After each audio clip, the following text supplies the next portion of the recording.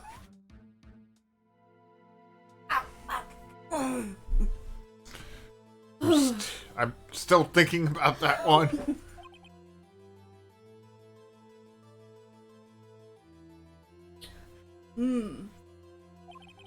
So the criminal took the second bullet, but why? Huh? First of all, how would they have found it? Oh, congrats on the shiny ice cube.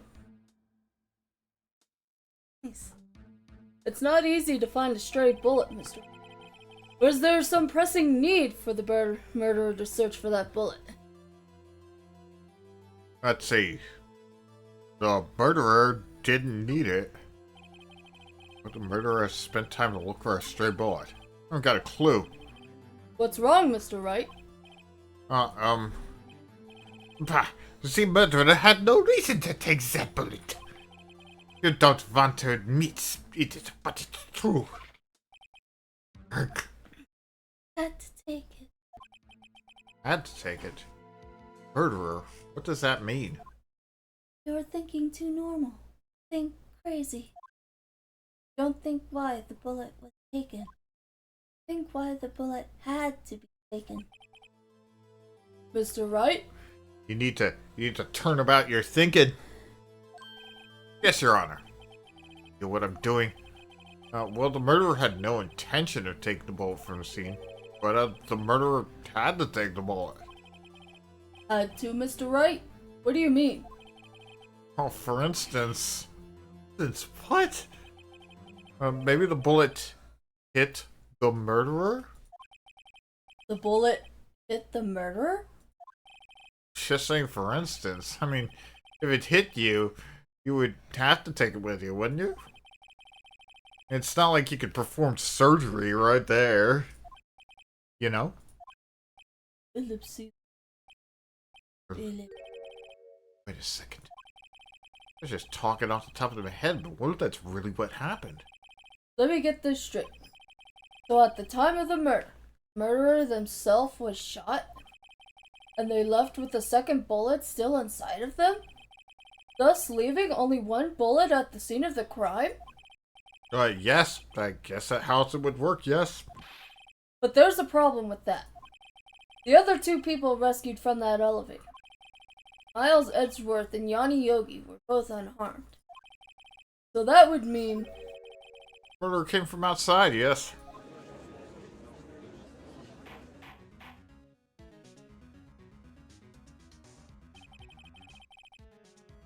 The two men fighting inside the elevator. Trying to stop them. The boy picks up the pistol. His feet throws it. The pistol discharges and the bullet goes through the elevator door and hits the murderer outside. Oh.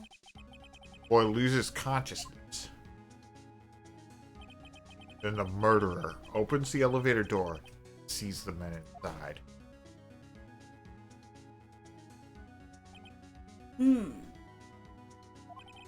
Mr. Wright, you are truly the most unpredictable defense attorney I've ever known. I can tell you're grasping, yet I cannot deny the possibility of what you say. Thanks? What do you say? Deny it! Deny it! No one involved with the incident was wounded. There was no murderer. No one was wounded at the time of the incident? Right. Can't think of anyone. Hey, Nick. Huh? I just thought of something really crazy. Crazy? I love crazy. Remember what Mr. Grossberg said yesterday? The time of my youth, like fresh lemon? No, the other thing. Ricky Esworth dealt a blow to his perfect trial record. Wow. It must have been quite a shock for Von Kalman. Vacation for several months after that, you see. Yes, an unusual event for that man. That was the first and last vacation he's taken in many years he has been prosecutor. Oh, no!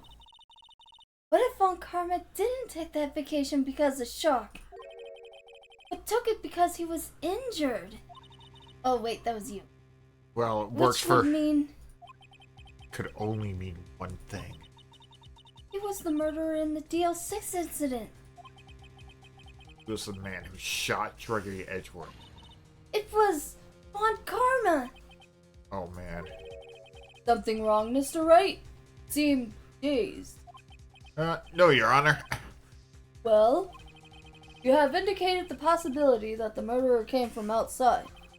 Can you give us the name of your suspect? Uh-oh. Gonna come out and say it right now? Say it right now. I'm on to you, Von Karma, you little bitch. Your Honor, there is a suspect. A lone suspect. Well, this is certainly interesting news. Your Honor, I have a ghost helping me with my cases. No, you gotta keep that a secret. Keep your advantage. Very well, Mr. Wright. Who is your suspect? My hands are shaking. All sweaty. Mom's getting What? Von Karma. Von Karma? Oopsies? You mean the Von Karma? The prosecutor? The one standing right over there? Ah! You don't object? I see no need. My honor, this ridiculous outwork was my objection. Because you took a vacation several months starting the day of that after that incident. Yet you pride yourself on a perfect record. Why would you take such a long vacation without any reason? So you're claiming I took a vacation to heal my injury from the incident. Fascinating. Prove it! I would need surgery. No. Where did I go under the knife, Mr. White?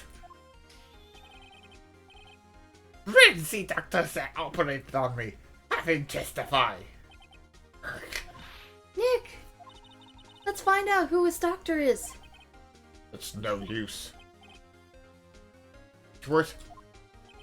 I know Von Karma, perhaps too well. He's too... He wouldn't leave clues. Probably didn't undergo surgery. I would leave the doctor as a witness. Nobody's that perfect. So what, Nick? Did Von Karma pull the bullet out by himself? Good lord. That's insane. That is I mean- hardcore. No, he couldn't have. You can't just pull bullets out of yourself. I've seen it in movies, though. It's just movies, Maya. Shut up. Wait. What does that mean? Well, it has to be somewhere. Where? Well, Mr. White? Can you produce evidence to prove I was shot? Oh, yes, I can.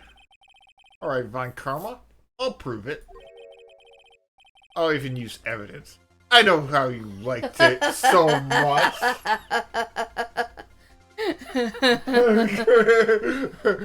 Oh, that's funny.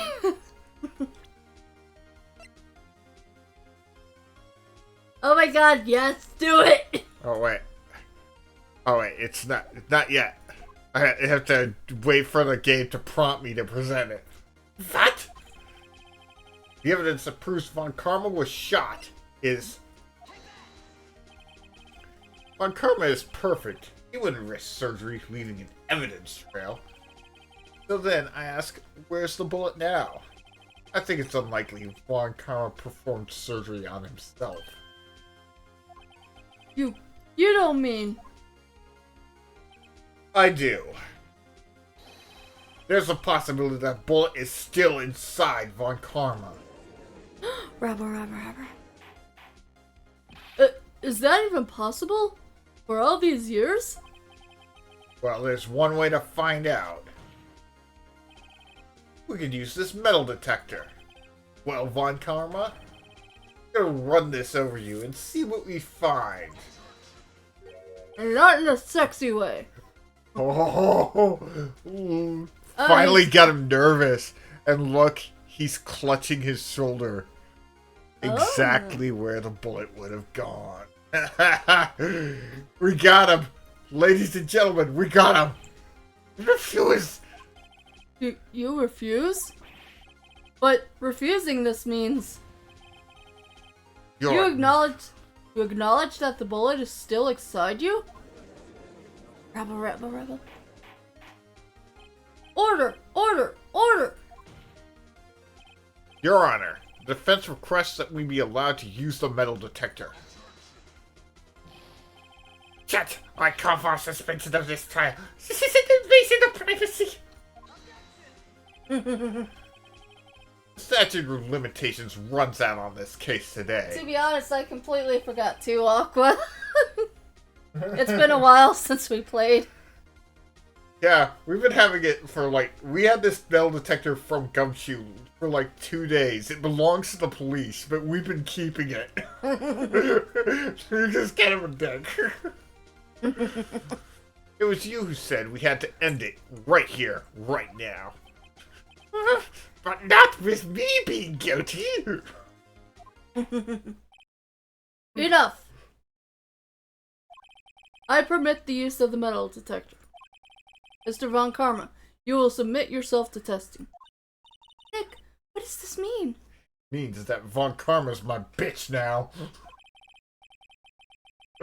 I don't know. We have to give it a shot. Shot.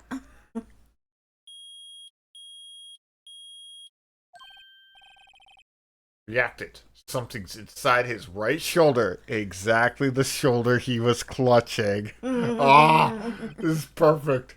The bullet. Mr. Von Karma. Oh.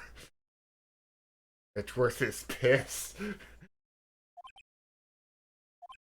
It was you. I was surprised this would happen.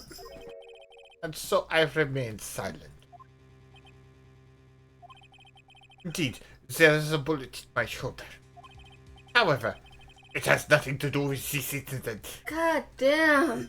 What? I was shot in the shoulder before, long before the DL6 incident. I claim that the bullet in my shoulder has no relation to DL6. Rabble. But Von Karma... But, Mr. Von Karma, can you prove that? Prove? I have no obligation to prove anything. It is Mr. Fight who must prove something. Not I. Mr. Wright? Well, can you prove it? Can you prove that the bullet in Von Karma's shoulder was from DL6? Of course he can't. You don't have any of the DL6 incidents. Yeah, that's because you. That's because you took it out of the record room yesterday. That was what I was about to say. Without proof, without proof, you cannot convict me of any crime. So sorry, Mr. White. No, I'm the one who's sorry, Mr. Von Karma. Except it's that passive aggressive, not actually sorry. What? You were close. One day away from freedom. But you see, I have proof. But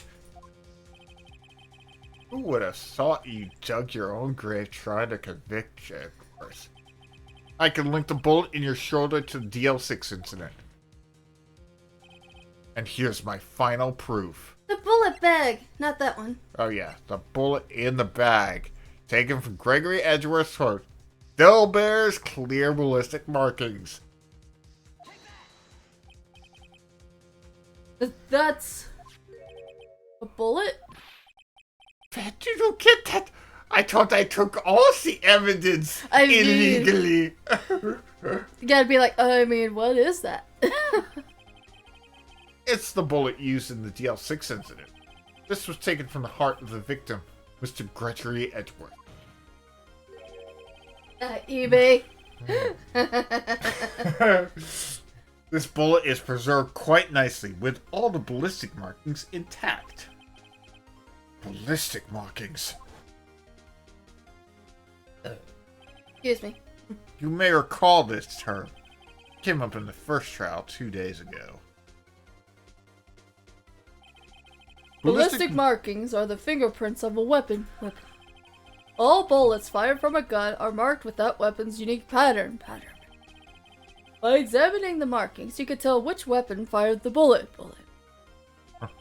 Since it happened from a few days ago, I'm doing an echo effect.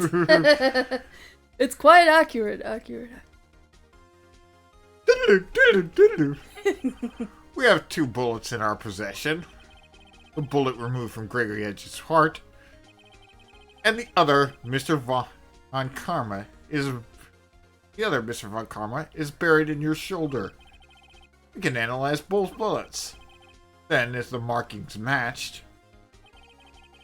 we know that both bullets had been fired from the same gun. The very same pistol. In other words, the murder weapon that killed Gregory Edgeworth. Mr. Von Karma, you will let us remove the bullet from your shoulder, and then we'll compare the ballistic markings to this bullet, and solve this case once and for all. Well, Mr. Von Karma?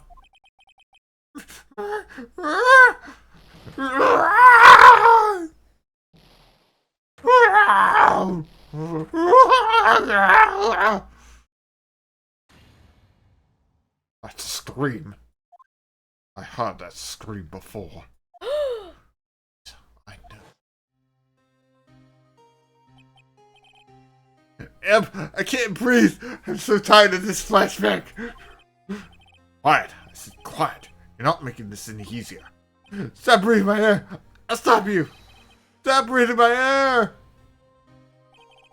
Get away. Get away from my father. Bang.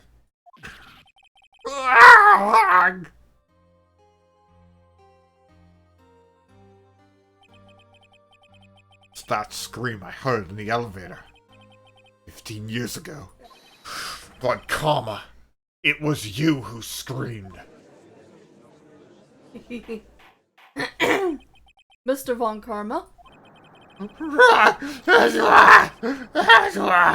Oh, you would defy me. So it was you. Oh, You jeez. and your father are my curse. Good lord. Yeah. Your father shamed me with a penalty on my record. And you left a scar in my shoulder that would never fade. I'll bury you with my bare hands. Dude, stop. 15 years earlier. Oh, we finally get to see what happened. Chief prosecutor. You funny. Von Karma, it's not like you to make this kind of error. Aqua, no political commentary, please. Look, I never would have thought Edgeworth would be the one to catch you. Careless. I'm sorry, but you'll have to be penalized. I've covered for you in the past, but not this time. It's fast! But we still love you, Aqua. It was a shock that I have ever known. Penalized. Took hours for me to regain my composure. Suddenly I found myself in the darkness. I was in the court records room. I must have wandered there without thinking where I was going. Pitch black. The lights must have gone out. I went into the hall and felt my way to the elevator. Pressed the button. Nothing happened. Then there was a noise. I was in pain. Horrible burning pain in my shoulder. Just then the lights come back on. The elevator door opened before my eyes.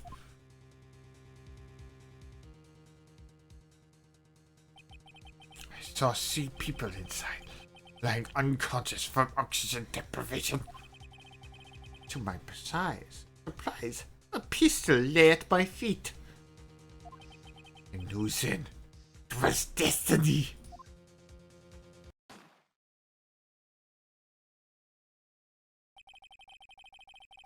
Last moment, Crichton Edgeworth was still unconscious.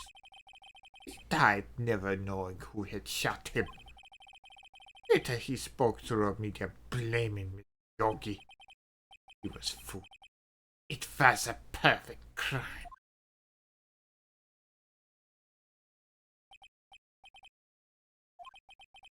Who would have thought another man would come to open an elevator door?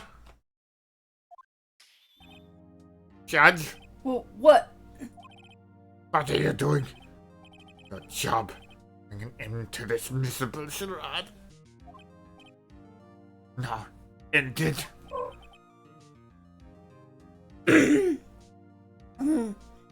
Very well.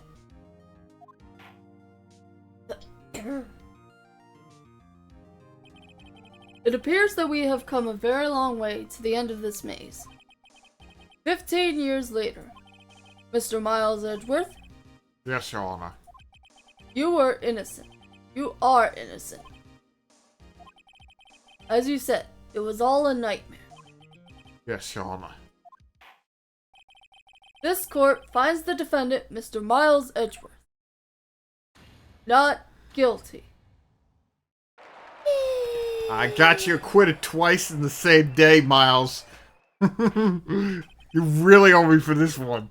That is all. This court is adjourned. Like my gavel.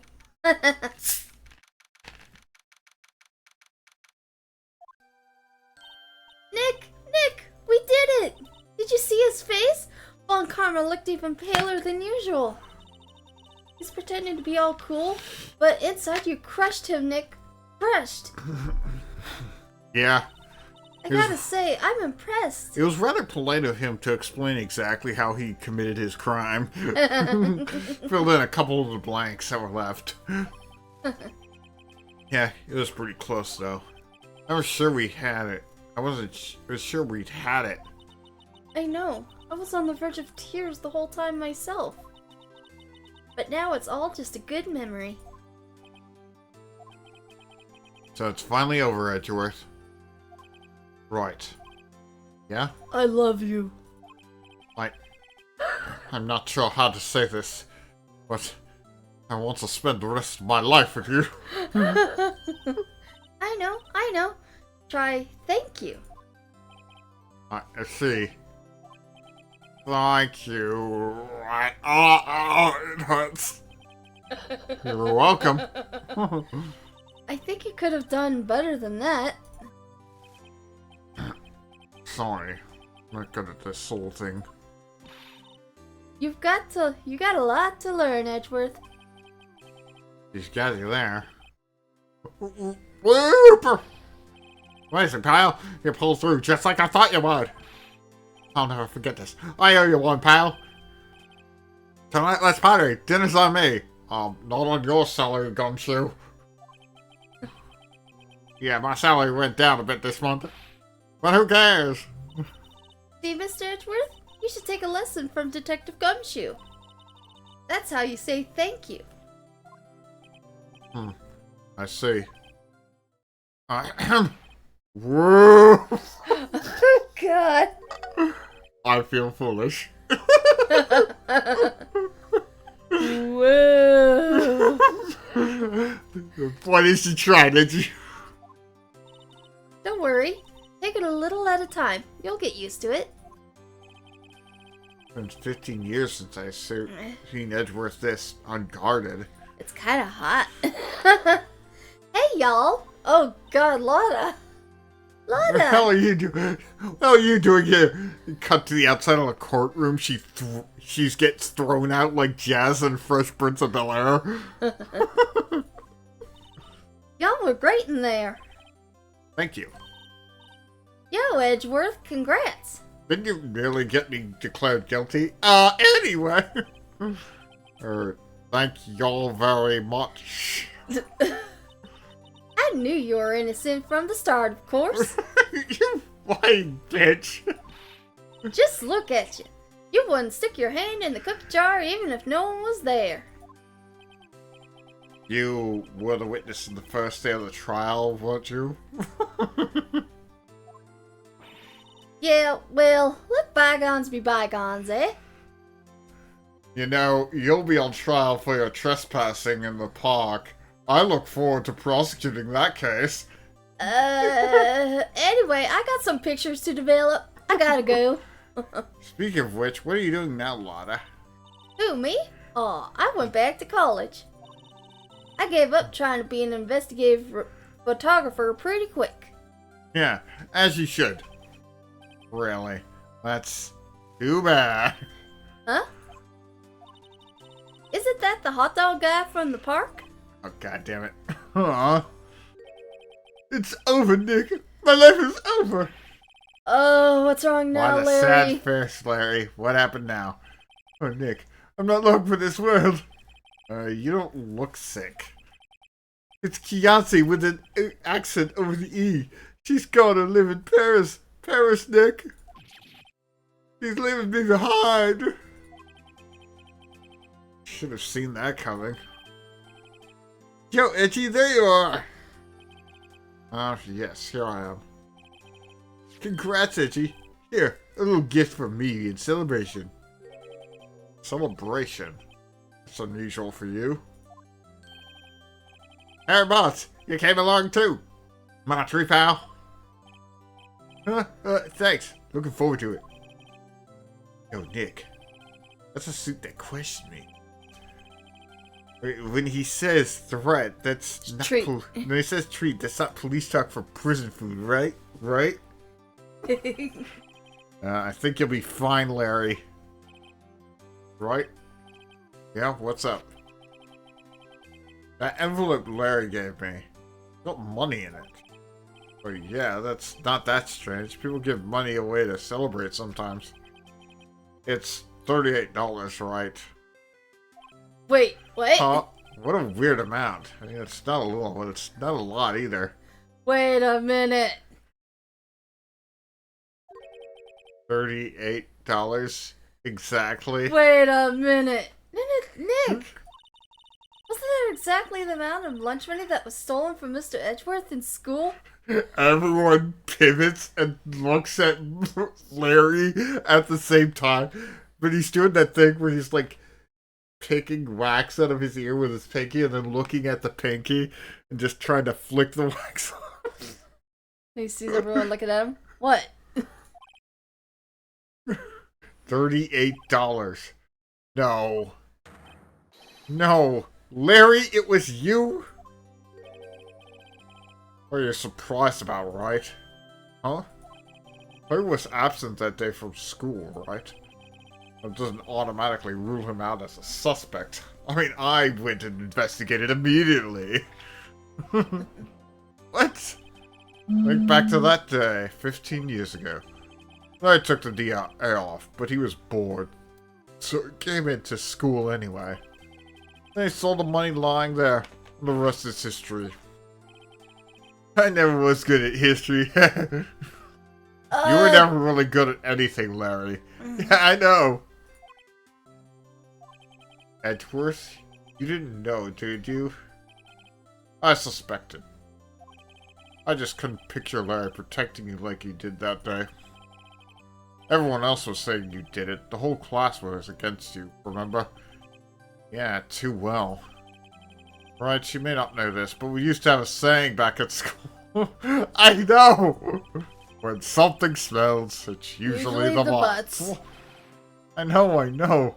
Really, right? I'm surprised you didn't figure it out. Oh, god damn it, Larry! Looks like Ezra's back to normal. He's back to mocking Phoenix like he normally does. Well, this sure is an unexpected turn of events, eh? Edgeworth? Should have told me. Now, Nick. It was 15 years ago. Don't you think the statute of limitations have run out, Mr. Edgeworth? I'd say so, yes. There you have it. Where does that leave me? I'm a defense attorney because of what you two did. Well, you always have been something of an insufferable emotionalist. Yeah, you get worked up too easily, too.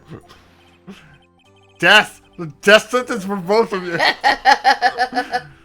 Man, if only I had known, I'd have become a prosecutor. Same goes for me, only the other way around. For the longest time, I thought I might have killed my own father. I thought I might be a criminal. I became a prosecutor in part to punish myself. If I had known the truth, I might have become a defense attorney after all. Edgeworth. Want to switch, right? Hey, y'all. Line up. I'll take a photo. Hey, photo time. Let's go. After that, dinner on me. After they take a photo, I know Phoenix is about to take a punch at Larry. It's time to go all Marvel vs. Capcom on your ass, Larry. Detective Gumshoe took us out to the town that night. Out on the town. We celebrated Edgeworth's newfound freedom, even though Edgeworth himself was still in detention.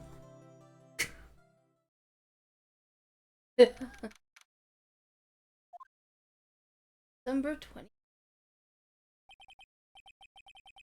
Oh, I went a little overboard yesterday. That hurts. Oh, hangover. Still only 5.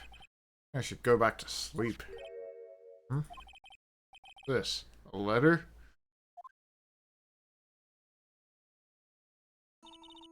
Good morning, Nick. You were really impressive yesterday. Seeing you, it made me think about what I'm doing here. I'm a spirit medium, in training, of course. I wanted to help Mr. Edgeworth, too. I wanted to help you, but I couldn't. I was useless. So, I've decided to go back to my training. I'll become a full-fledged spirit medium for starters. I couldn't say it to your face, so I left this letter. Goodbye, Nick. What? Goodbye? What time is it? The first trains from the mountains have already left. To the station! Oh jeez, it's like the romance anime. Guess I'm too late. Hey! Nick! Maya. Ellipses. Oops. Ellipses. So, you're leaving? Yeah. It's hard being a spirit medium who can't talk to spirits. And I think you'll do fine without me, Nick. And if we fall in love with each other, it'll just ruin our professional relationship. You don't have to worry about that, Maya. Because I only have eyes for Edgeworth. Be good, okay?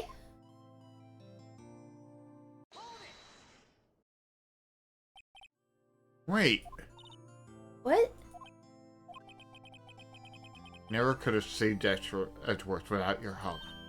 Huh? On the last day of the trial, I heard her. I heard Mia's voice. You heard my sister? Yes, only her voice, but still. It was at the very end when I thought we'd lost everything. Well, that's my sister for you. Detective Gumshoe helped, and Mr. Roseberg, and even Larry. I'm the only one who couldn't help. I was useless, Nick. What? But you saved the trial twice. You were the one who stopped Von Karma, Maya. Huh? I didn't do anything. All I did was wander around in a daze. Sorry, but I have evidence that you helped. Evidence? Show Maya some evidence to cheer her up. She's the one who got this. A bullet? Mr. Von Gamma was convinced he had taken all the evidence pertaining to DL6. She said, "You pulled down their pants, lol." But you were the one who rescued this last piece of evidence we needed. This was the bullet that put an end to Von Gamma, and you were the one who gave it to me. Nick.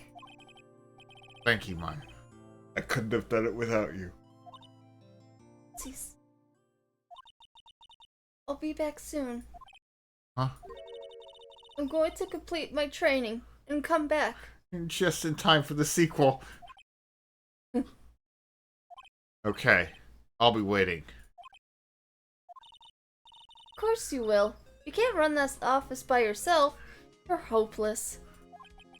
I don't know about that. Oh, gotta go. So, this is it. See you soon, Maya.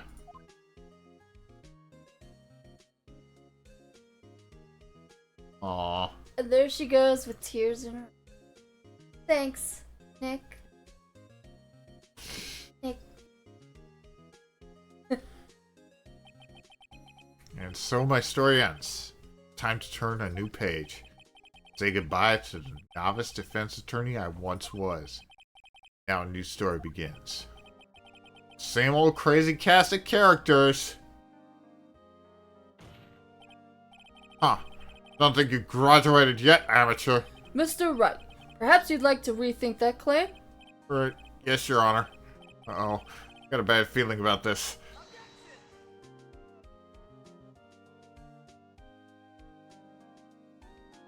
And that was Phoenix Wright, Ace Attorney.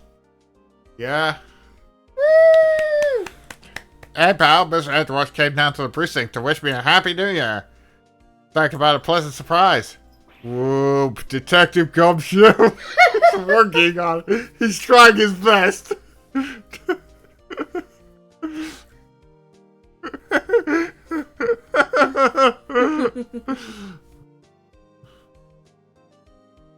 Don't talk smack about my boy Edgeworth. He tries. Well, we'll have to wait until the credits end. Nick? No, haven't seen him lately. Who, me? I'm working at a cheese shop. Yes, Missy is a nice lady, but she's not exactly what you call cheap date. Oh, goddamn. And she's in Hawaii, of course. Larry, date someone from here. Make it easier on yourself.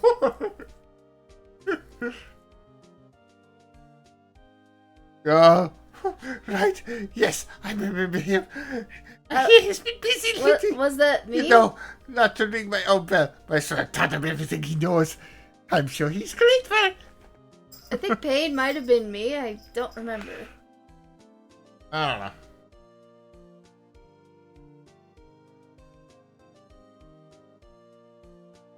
Phoenix, right? Ah, the defense attorney for whom I wrote that affidavit for. You should know, I've taken over management of the Gatewater Hotel and all the text is crawling too fast for me to read.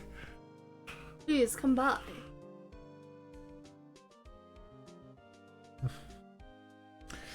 Yeah.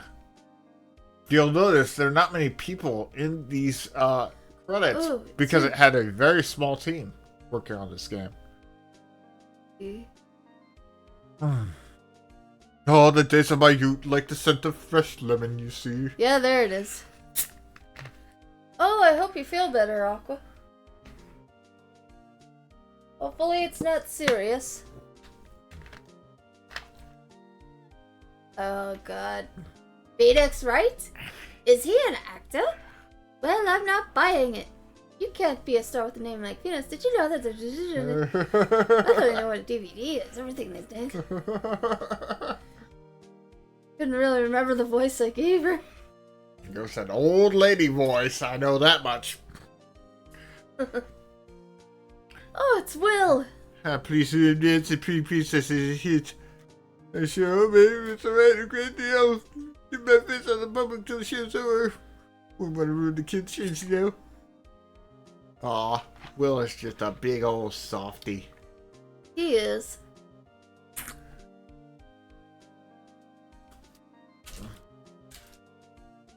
Oh, yes. Oh, I got a letter from Maya the other day. It sounds like she caught a cold standing under a waterfall. I wanted to visit, but didn't have time, so I sent her some Pink Princess trading cards. Says she can't buy them where it is. What kind of place is she living at, anyway?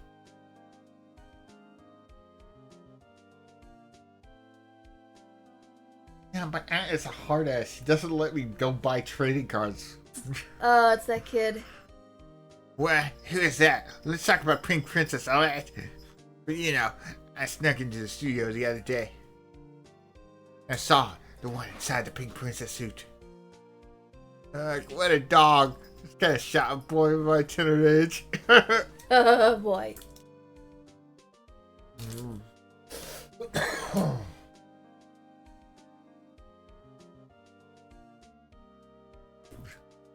Yeah, I remember right. That lawyer guy. Me? I'm in training to become a paranormal photographer. You know that picture I took of everyone? Well, just behind them there's a ghost. Yeah, sure. For real. Now that's talent. I'm gonna be famous. Yeah, sure you are, Lotta.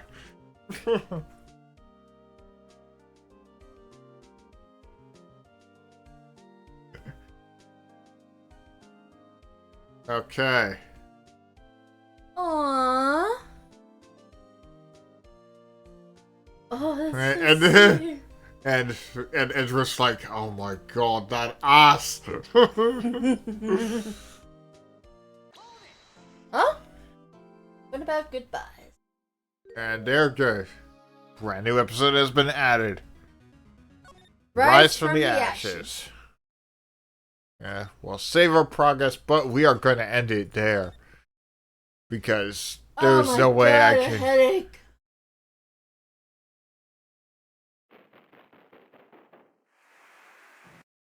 We can pick that up another time.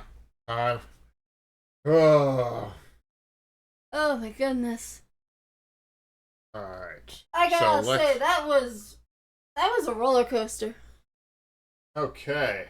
Let's look for someone to trade. Someone has any suggestions? Feel free to share them.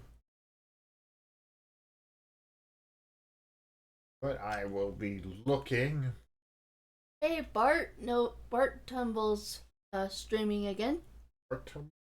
I think I saw him up there. Up. Up. Up.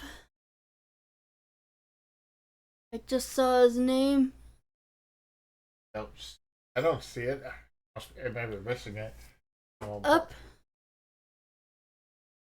Thought I saw him. Let's see. Down.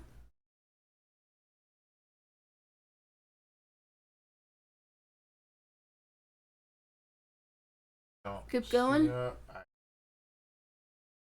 Yep, there he is. where?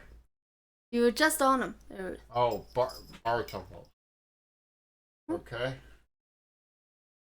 And he is currently playing the Elder Scrolls V. Read.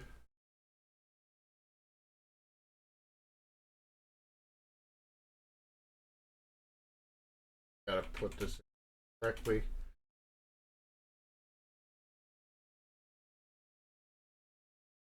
I got the full username correct. Alright. Well, thank you for joining us. We hope you enjoyed the stream just as much as we did. And I decree you have a good day. Bye.